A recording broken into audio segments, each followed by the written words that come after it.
We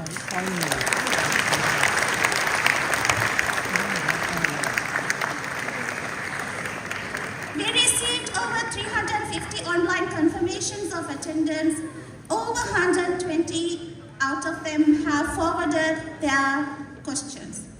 These numbers are given a few weeks ago, but I think we would have had more questions forwarded to them.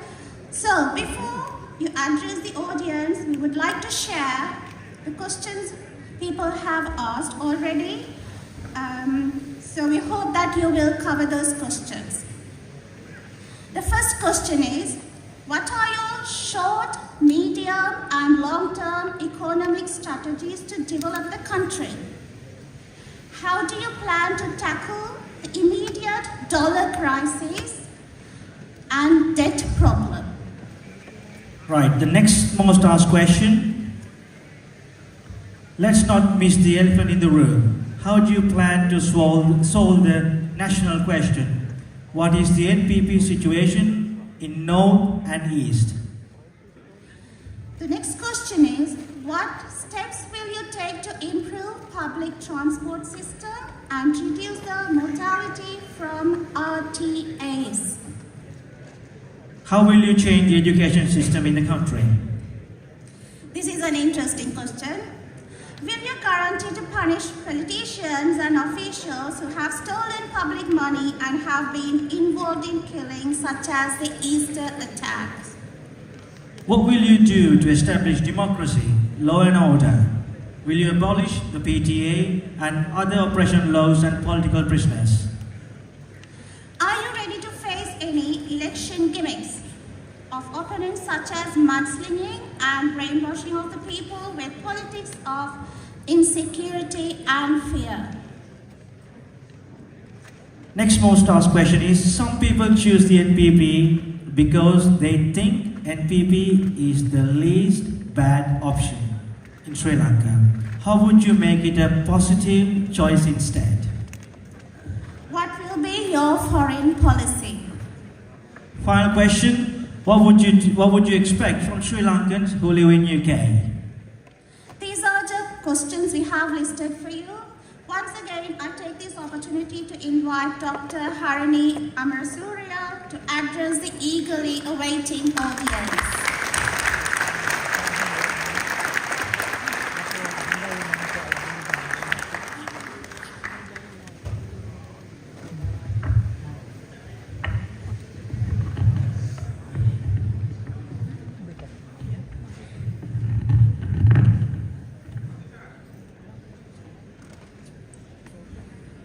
Good evening, everyone. Thank you for that very kind and generous introduction.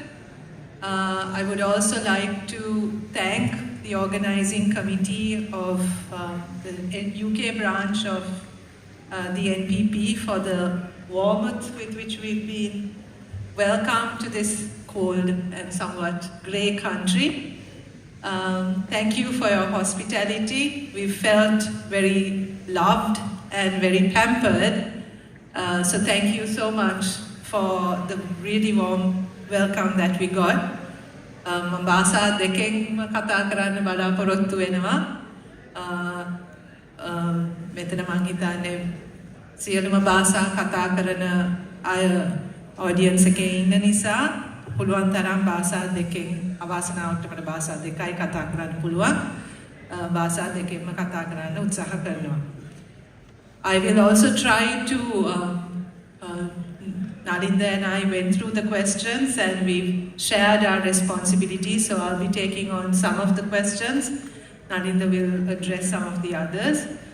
Before we start, I just want to give a bit of time to anyone. If there are any other questions that you want to address now, please, we can give you a couple of minutes to make a brief intervention now and raise any other questions other than those read out by our hosts, whether there are any other questions that you would like to raise.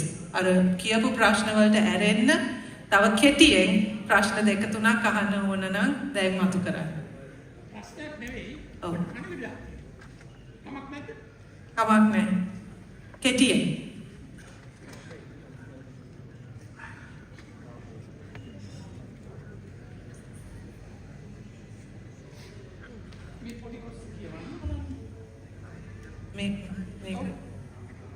පිළිගැන්වීම 1990 කාලය තුළ රාජ්‍ය මර්ධනයට ලක් වී අතුරුදහන් වූ රංජිත් බන්දුප්‍රිය මල්ලි ඇතුළු සැම වෙනුවෙන් ඔවුන් තුළ වූ උදාර අරමුණු සාක්ෂාත් කර ගැනීමෙන් අව්‍යාජ ලෙස කැප වූ ජනතා විමුක්ති පෙරමුණට මෙම කෘතිය ගෞරවයෙන් පිළිගැන්වේ. ස්වයංතේ ස්පාර්ණේ බස සිංහලෙන්. ස්පාර්ණේ බස සිංහලෙන්.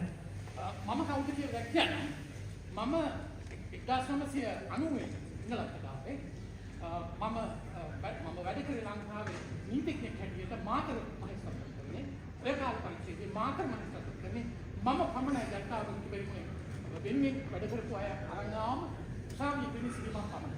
අයි බොහොම ස්තුතියි. ඊළඟට මම කියන්නේ කතන්දරේ ඕකනේ. මේ පොත මම ඉංග්‍රීසි තාවට පස්සේ කිව්වේ. මේ ලියලා මම පිළිගන්නේ ජනතා විමුක්ති පෙරමුණ කියලා මම ෆැක්ස් පණිවිඩයක් යවුවා ටිල්ලින් සිලා. ඊට පස්සේ මේ පිළිබඳව ලියා ගලප්පත් දෙන්නේ කියලා පිටිට හේවත් දැම්මා. මම ඉන්නවා අයි බොහොම ස්තුතියි.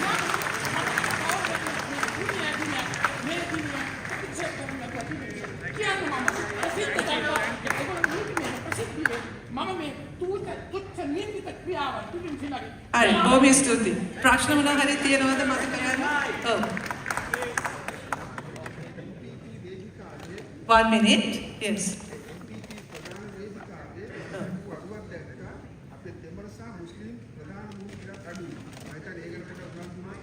Right. Thank you. Yes.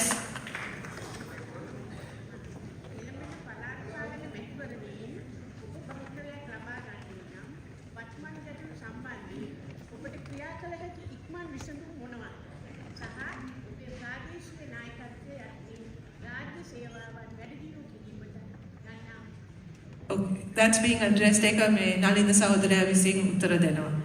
Yes. I like to ask you, how will you deal with the nepotism in Sri Lanka? Yes, that will also be dealt with. Thank you. Oh, aye.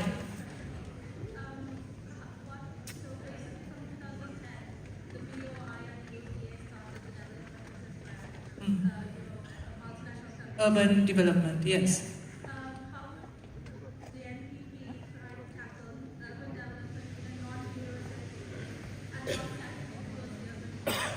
Thank you. There was a couple. Yes.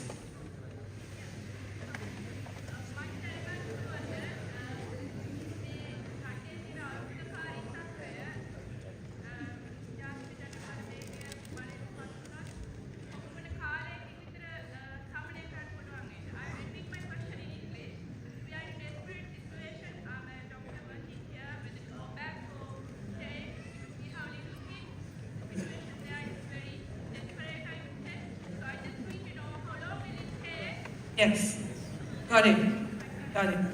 Maybe two more questions. There's one from that side and I'll take one from this corner. Does the NPP have a position on whether Sri Lanka should be a secular state? Thank you. Yes, quickly.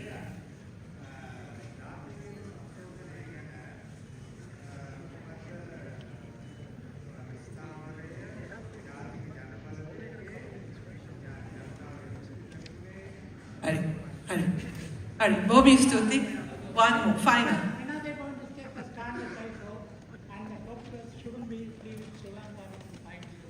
Yeah. I got a question about when you form government regarding any issues comes regarding the Muslims and the minorities, how are you going to handle with that? Okay, I'm addressing many of these questions in my talk today. Maybe we will, I'm sure there are lots more questions that you have. One very important question. Very sorry. මම එක කියන්නේ සුළු ජන කොට්ටාස වශයෙන් එක question එකක් අහන්න.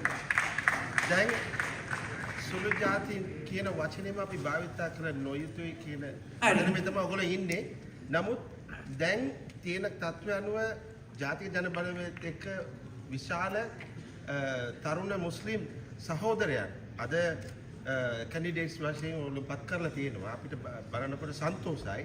නමුත් මේ දේම ඉදිරියටත් පවතිමින් සිටීද නැත්නම් ඔයගොල්ලෝ බලයට ආවට පස්සේ අනිත් රජයන් understood. kick off කරපු Thank you. විදියටම අපිට kick off වෙයිද කියන එක. Thank you. There are lots more questions, I'm sure. Let's try to continue. This is not a one-off conversation. We can continue to have this discussion. We are always contactable on email, on the web. And I'm sure we'll have a little bit of time after the formal session is also over. So I don't expect that everything will be answered full satisfaction in the remaining 1 hour or so that we have, but we will do our best. But නැවත වතාවක් කියන්න ඕනේ මේක අපි මේ සංවාදය තියාගමු. මේක ආරම්භයක් අපි දිගටම මේක ගෙනියමු කියන එක. මම අද මට ලැබිලා තියෙන කාලය තුල මම බලාපොරොත්තු වෙන්නේ ජාතික ජනබලවේගය අපේ NPP එක ගැන පොඩි හැඳින්වීමක් කරන්න. ඒ අරමුණු මොනවද අපි ඇයි එකතු වුනේ මොනවද අපේ අරමුණු කියන එක හරහා ඔබ මේ නැගපු ප්‍රශ්න බොහොමයකට උත්තර ලැබෙයි කියන එක මම බලාපොරොත්තු වෙනවා. අපි මේ නැවත වතාවක් I'd like to thank you for your enthusiasm and for the great questions that you have posed. So the NPP, as you know, was established in 2019. It was the result of a long conversation that started somewhere around 2015. Das පාලවේ විතර ආරම්භ වුණු සංවාදයක් හරහා තමයි ජාතික ජනබලවේගය ආරම්භ වෙන්නේ.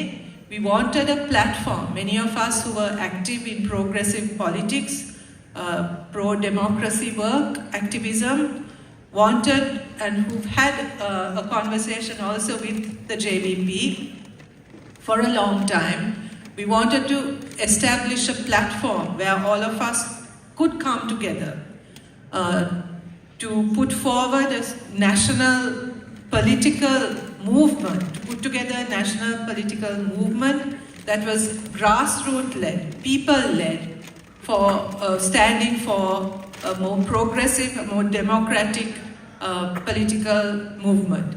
So the basic idea behind the formation of the NPP was to put together this platform where individuals and organizations that had been working in isolation could come together and also focus very much on building a grassroots-led people's movement. ඒ කියන්නේ ජනතාව තුලින් පුරවැසියන්ගේ සහභාගීත්වය හරහා ගොඩනගන්න අවශ්‍ය ප්‍රගතිශීලී සහ ප්‍රජාතන්ත්‍රවාදයට ගරු කරන දේශපාලන ව්‍යාපාරයක් ගොඩනැගීමේ අරමුණත් එක්ක තමයි ජාතික ජනබලවේගය අපි ආරම්භ කරන්නේ. මම ඒ grassroots led people's movement කියන එක emphasize කරන හේතුවත් මම කියන්නම්.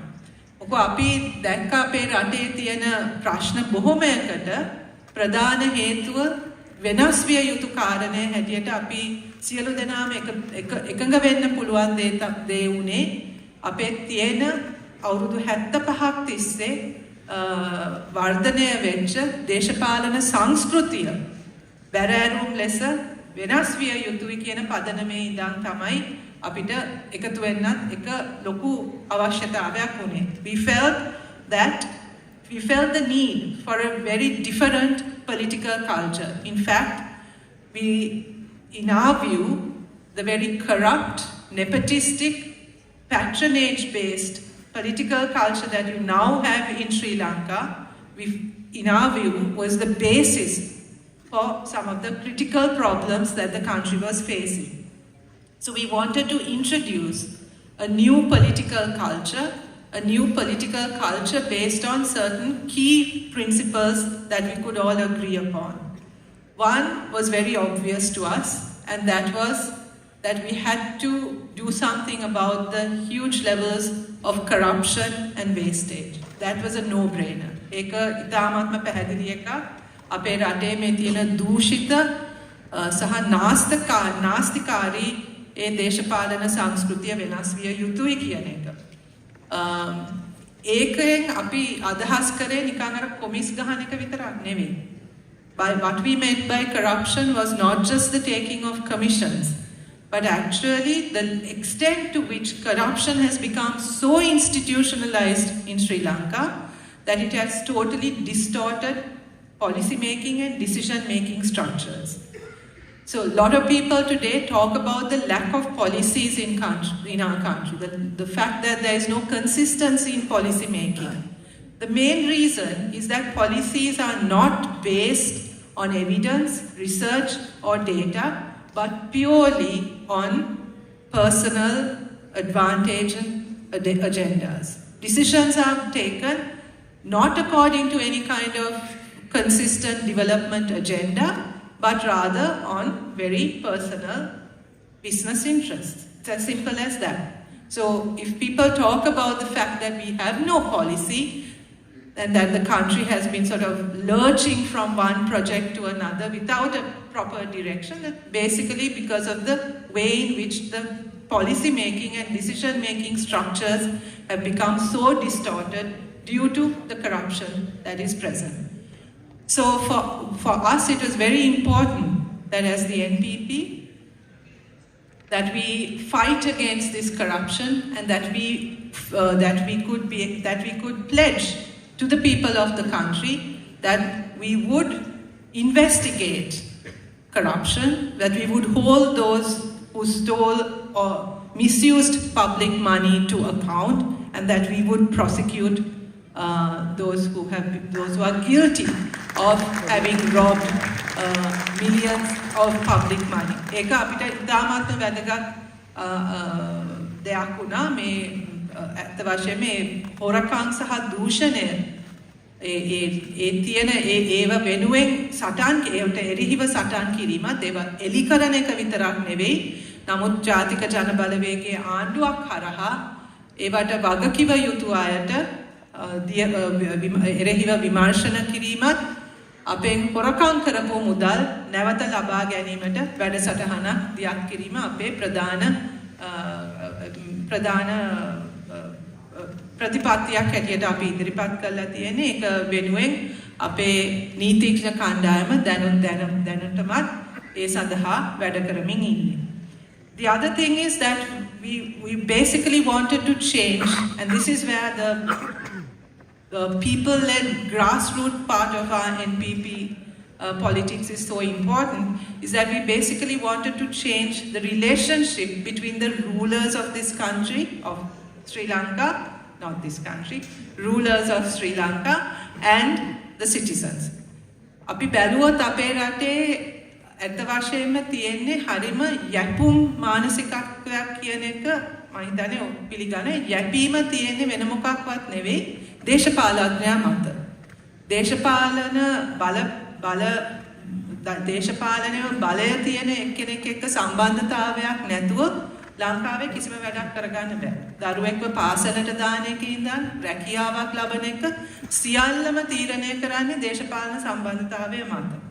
ඉතින් Taman හරි දේශපාලන පැත්තේ හිටියේ නැත්නම් මොකක්වත් සිද්ධ වෙන්නේ නැහැ.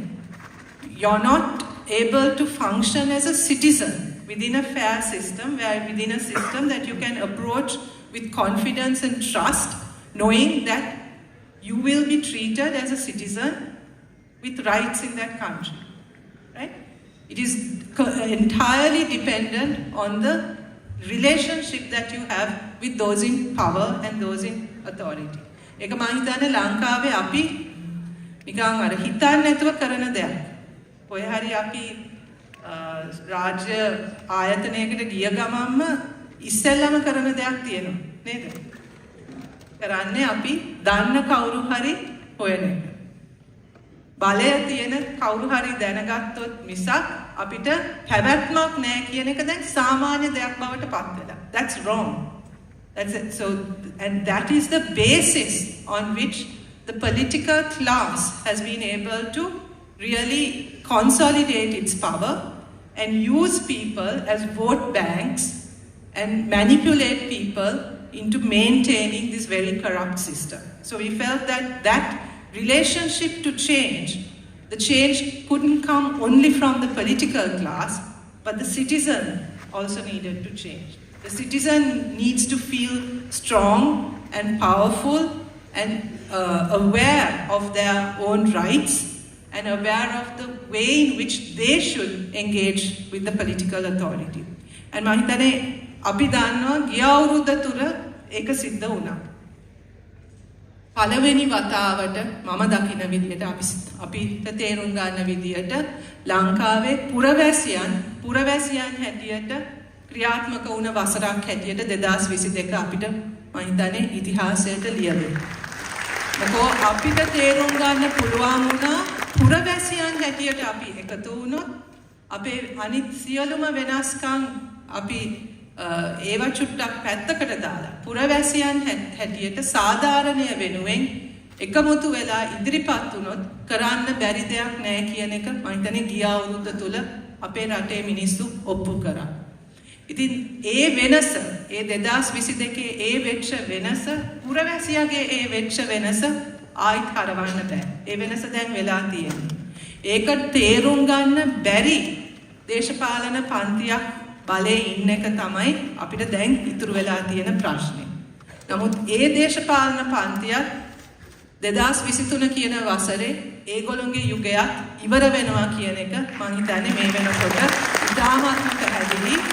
2023 කියන්නේ ශ්‍රී ලංකාවේ තීරණාත්මකව ඒ බලව්‍යුහය ඒ සම්බන්ධතාවය වෙනස් වෙලා ජනතාව බලය අතට අරගෙන අපේ ඉතිහාසය අපි ලියන අවුරුද්ද 2023න් ආරම්භ වෙනවා කියන එක ඉතාමත්ම පැහැදිලි. So ever since the NPP was formed, that was one of the things we focused quite considerably on building this grassroots level movement.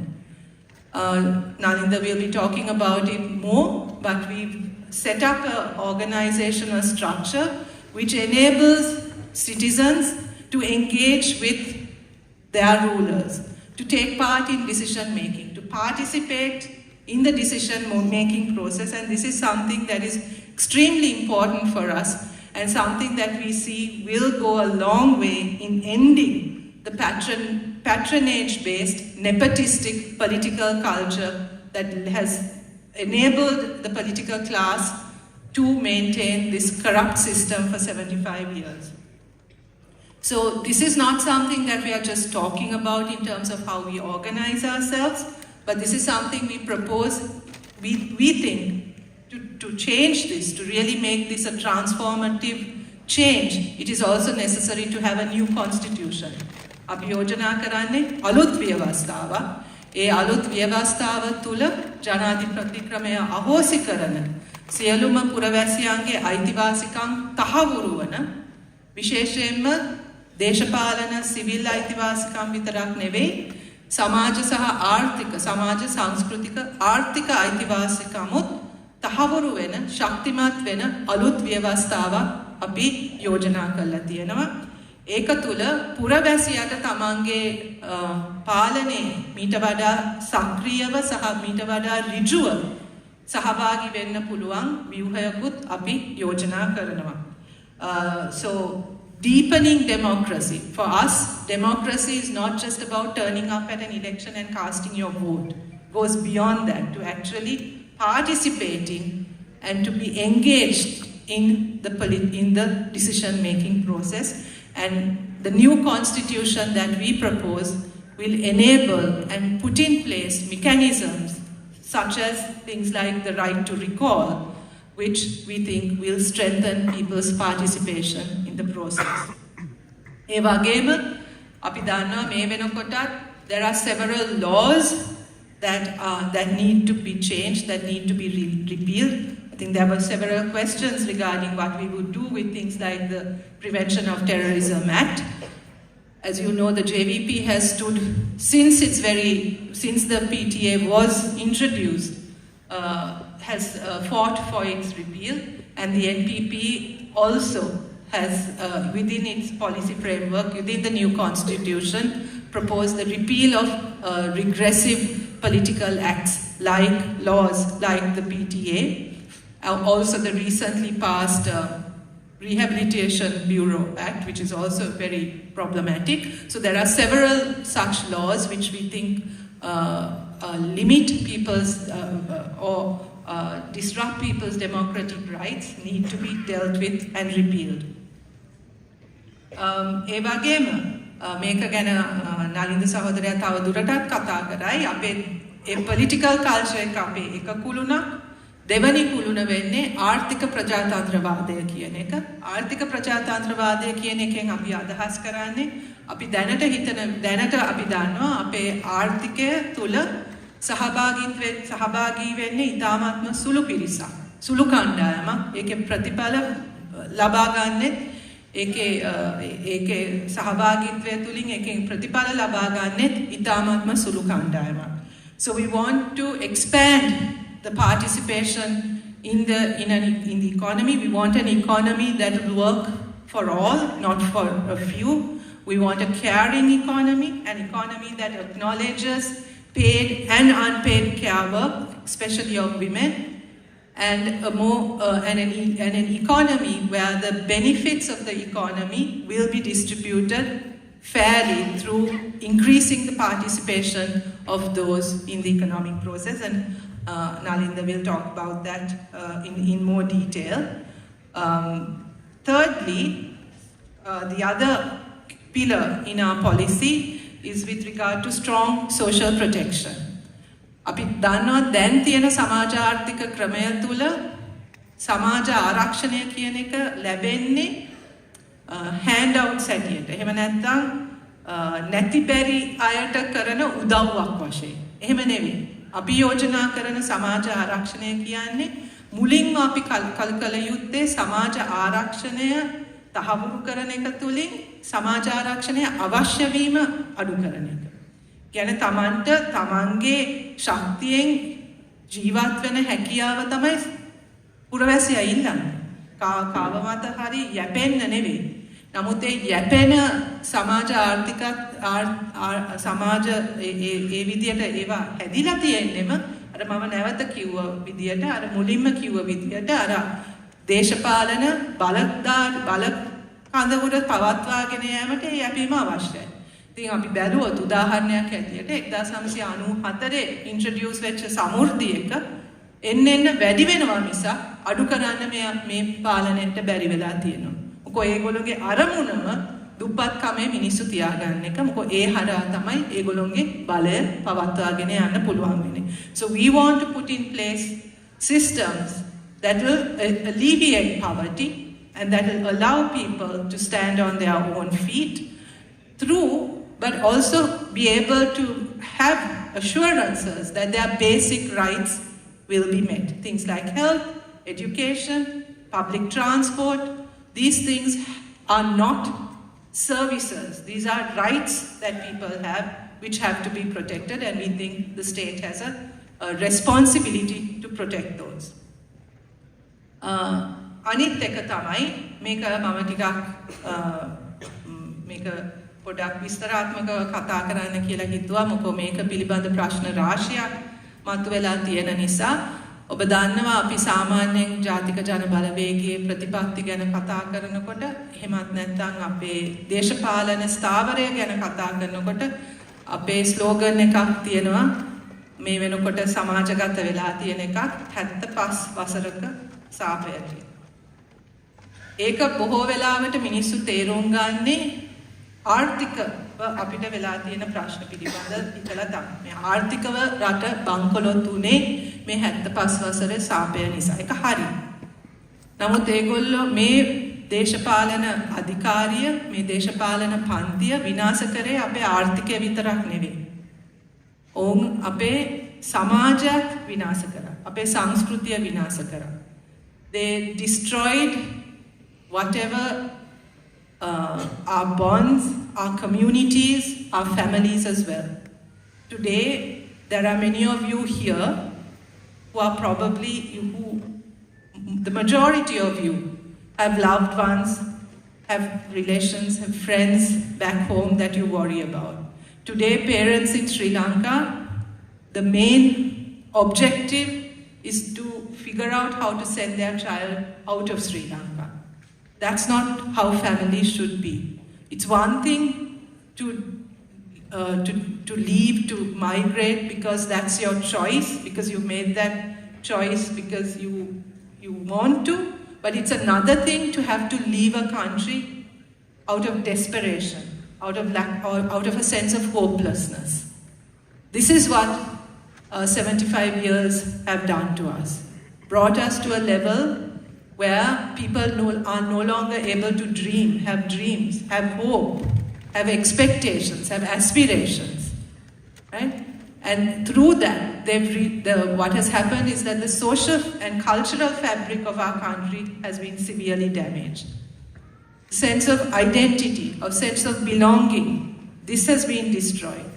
So for 75 years, especially with the way the traditional political parties understood democracy, it has the implication has been that we live in a very majoritarian society, where minority voices are silenced, whether the minority is based on ethnicity, religion, caste, sexual identity, gender identity, any kind of difference, any kind of cultural identity has been silenced. So this is as much of a problem for our country to deal with as the economic issues that we are dealing with.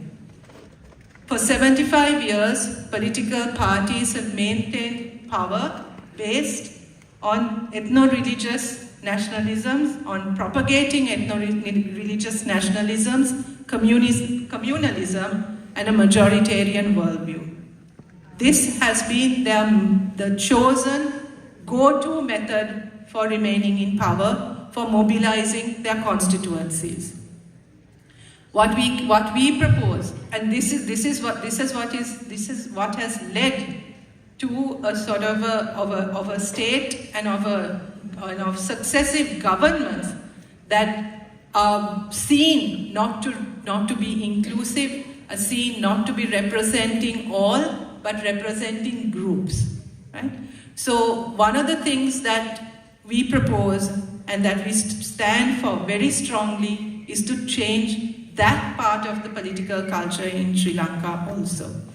Because we don't think it is only through laws or a new constitution that this can be addressed. But it's also about the nature of the state. It's about how governments use communalism and ethno-religious nationalisms to maintain and to be in power. So under an NPP government, one thing that we will assure the people of Sri Lanka is that we will not be promoting or propagating communalistic, nationalistic policies at the level of the state. We want a state, we want a government that is inclusive, a government that accepts the plural nature of our country, and a government that can assure all the different communities in Sri Lanka that they are part of Sri Lanka. That doesn't mean erasing our differences. We know there are differences amongst us. There are differences on which we may not agree, but we have to be able to live together. We have to, each one of us, feel that we have a place in that country. That we, whatever our differences, we can talk to each other, agree to be different, agree not to like each other's traditions, but coexist. It doesn't mean that we all have to sort of walk into the sunset holding hands, singing peace songs. But we have to be able to coexist. And for that, we think the role of the state in setting that example, the role of the government is essential in rooting out that sort of racist, nationalistic agenda that most political parties have maintained in order to stay in power. We also acknowledge that there is reconciliation and healing that is necessary for our country to move forward. For 75 years, there's been a lot of far too much bloodshed in our country. Far too many disappearances, political violence. Many of the groups that are part of the NPP, Jatika Janabalawege, in පාර්ශව බොහොමයකට ඒ දේශපාලන ප්‍රචණ්ඩත්වය නිසා විඳපු දේවල් ගැන මම හිතන්නේ අලුතෙන් මෙතන කියන්න අවශ්‍ය නැහැ. ඉතින් අත් වශයෙන්ම අපේ රටට අවශ්‍යයි සාමූහික healing process එක. ඒකත් අපි දකිනවා. මේ වෙලා තියෙන දේවල් අපේ නැති වෙච්ච අපේ සගයන් නැති වෙච්ච අපේ දේශපාලන අයිතීන් අපි කොයි වෙලාවකවත් රටක් හැටියට ඒව ගැන යම්කිසි විදියක රිෆ්ලෙක්ෂන් එකක් යම්කිසි විදියකට පසුවිපරමක් මොනවත් කරලා නැහැ. ඒක එකක් වෙනවා යටත් වෙනවා තව එකක් වෙනවා ඒක යටත් වෙනවා. අපි යටත් කර කර යනවා මිසක් අපි ඒකට හරියට මුණ දීලා නැහැ. ඒ නිසා we propose something like a truth and reconciliation commission that will look into all of these aspects. That is not just about legal compensation or legal reconciliation, but also allow people to and acknowledge people's losses, allow people to grieve, provide the kind of perhaps the psychosocial support that is necessary for dealing with losses that have a long history in our country. ඒ වගේම අපි දන්නවා එක නීතිමය පැත්තක් විතරකින් අපිට මේ ප්‍රශ්නේ විසඳන්න බෑ. අපේ අධ්‍යාපනයක් සංස්කෘතියක් මෙතන හරිම වැදගත් වෙනවා. අපේ අධ්‍යාපන ප්‍රතිපත්තිය ජාතික ජනබලවේගය තුළ අපි ප්‍රමුඛ තැන අපේ අධ්‍යාපනයට අපි දෙනවා. අධ්‍යාපන ප්‍රතිපත්තිය අපිට ඉතාමත්ම වැදගත්. අධ්‍යාපනය තුළින් අපි බලාපොරොත්තු වෙන්නේ වැඩ කරන්න කාවරි රැකියාවක් කරන කෙනෙක්ව පුහුණු කිරීම විතරක් නෙවෙයි රටට අවශ්‍ය ඒ පුරවැසියන් නිර්මාණය කරන අධ්‍යාපනයක්. ඒ කියන්නේ අපේ වගේ රටක ප්‍රජාතන්ත්‍රවාදී මූලධර්ම වලට ගරු කරන විවිධත්වය බාර ගන්න පුළුවන් සමාජ වගකීමක් දැනෙන පුරවැසියෝ බිහි කරන අධ්‍යාපන ක්‍රමයක් අපිට අවශ්‍යයි. ඒක අපි දන්නවා ටිකක් දීර්ඝකාලීන වැඩක්. නමුත් ඒකට අපි විශාල ප්‍රමුඛතාවයක් දෙනවා. මොකද අපේ මානව සම්පත මේ අපිට රට ගෙනියන්න ඕන තැනට අවශ්‍ය මානව සම්පත හදන එක අපිට ඉතාමත්ම වැදගත්. ඒ සඳහා මේ අධ්‍යාපන ක්‍රමය නිකන් එහෙම් මෙහෙම් ප්ලාස්ටර් දාලා හදන්න පුළුවන් එකක් නෙවෙයි. ඒක සම්පූර්ණයෙන්ම වෙනස් විය යුතු අධ්‍යාපන ක්‍රමයකුත් අපි යෝජනා කරනවා. ඒ වගේම සංස්කෘතිය මම හිතන්නේ අපේ ජාතික ජනබලවේගයට මේ වෙනකොට විශාල සංඛ්‍යාවක් ආටිස්ලා අපිත් එක්ක එකතු වෙනවා. ඒක අපිට විශාල හයියක්. මොකද අපි හිතන්නේ අපේ මිනිස්සුන්ට අපේ රටවැසියන්ට සංස්කෘතික ජීවිතයකුත් අවශ්‍යයි. දියුණු සංස්කෘතික ජීවිතයක් අවශ්‍යයි. ඒ සංස්කෘතික ජීවිතය හරහා තමයි අපිට අවශ්‍ය පුරවැසියන් ඒ සංවේදී තෙතමනය තියෙන පුරවැසියන් අපිට බිහි කරන්න පුළුවන්. ඒ නිසා ඒ ප්‍රගතිශීලී ප්‍රජාතන්ත්‍රවාදී මූලධර්ම ප්‍රවර්ධනය කරන්න පුළුවන් සංස්කෘතියක් අපිට අවශ්‍යයි. ඉතින් අර ශ්‍රී ලාංකීය අනන්‍යතාවය සහ අපි මේ අවුරුදු 75ක් තිස්සේ අපිට අර කරගන්න බැරි වෙච්ච ඒ ශ්‍රී ලාංකීය අනන්‍යතාවය ගොඩනැගීම සඳහා ඒ නීතිමය සහ ව්‍යවස්ථාපිත වෙනස්කම් ආණ්ඩුව ගත යුතු ප්‍රතිපත්තිමය වෙනස්කම් වගේම සංස්කෘතිය හා අධ්‍යාපනය හරහත් ඒ අවශ්‍ය අනන්‍යතාවයන් සහ අවශ්‍ය පුරවැසියන් බිහි කිරීමේ වැඩේට අපේ විශාල අවධානයක් අපි ඒ වෙනුවෙන් දෙනවා සහ අපේ ප්‍රධාන ප්‍රමුඛතාවයක් ඒ වෙනුවෙන් අපි යොමු කරලා තියෙනවා. අවසාන වශයෙන් මට කියන්න තියෙන්නේ මොකද මේ ප්‍රශ්නෙත් අහලා තිබ්බා අපේ ෆොරින් පොලිසි එක මොන වගේ එකක්ද කියන එක. දන්නවා අපි අද වෙනකොට මේ තත්වයට ඉන්න ප්‍රධාන හේතුවකුත් අපේ ෆොරින් පොලිසි එකක් ඇත්තටම නැහැ. ෆොරින් පොලිසි එකක් නැහැ විතරක් නෙවෙයි රාජ්‍ය සේවයේ ඉතුරු කොටස් වගේම අපේ ෆොරින් සර්විස් එකත් විශාල වශයෙන් දේශපාලනීකරණයට ලක් වෙලා තියෙනවා. පත්වීම් ලැබෙන්නේ හැකියාව හෝ සුදුසුකම මත නෙවෙයි දේශපාලන හිතවත්කම මත. මම හිතන්නේ මේ අත්දැකීම මෙතන ඉන්න ඔබට හොඳටම තේරෙනවා ඇති. ඉතින් එකක් we need to professionalize our foreign service once again. Make sure that it's the people with the skills and capacity that are in those places. We want to reconfirm, we want to reintroduce the non-aligned policy that worked for us. අපි තේරුම් ගන්න වෙනවා අපේ රට පිහිට අපේ රටේ පිහිටීමත් සමග අපි ජාත්‍යන්තර දේශපාලනය තුල ඉතාමත්ම පරිස්සමෙන් කටයුතු කළ යුතුයි. අපිට එක පැත්තකටවත් වැඩි බරක් නොතිය සියලුම රටවල් එක්ක සමාන සම්බන්ධකම් තියාගෙන අපේ රීජනල්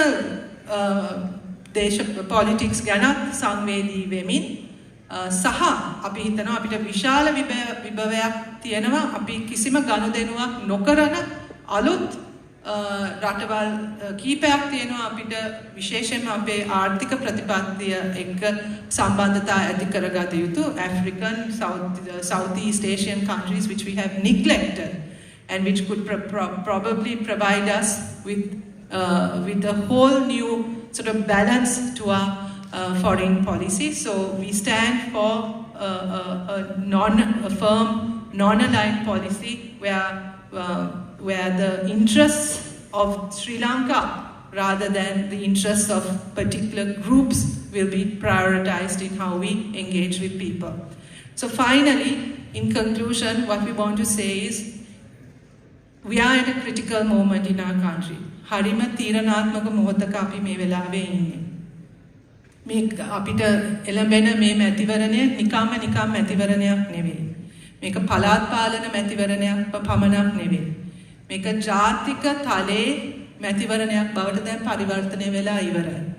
මොකෝ ගිය අවුරුද්දේ ආරම්භ වෙච්ච අරගලය තුලින් අපිට අපි අකමැති ජනාධිපති කෙනෙක් සහ අකමැති ආණ්ඩුවක් පළවා හරින්න හැකියාව ලැබුණාට කැමැති අයව අපිව පත් කරගන්න බැරි වුණා.